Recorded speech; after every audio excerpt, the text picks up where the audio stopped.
Hey guys, today I'm gonna be making my breakfast smoothie.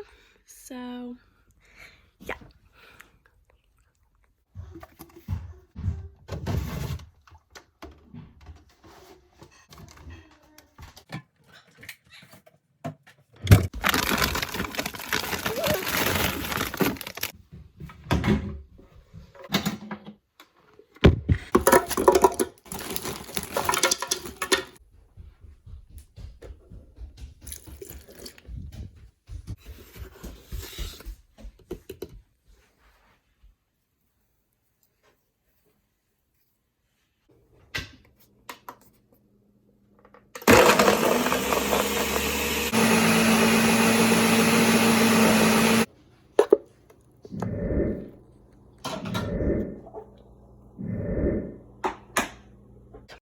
Okay, so I'm gonna try it.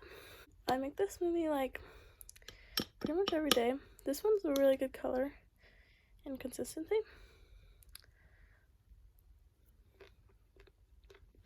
This one's pretty good.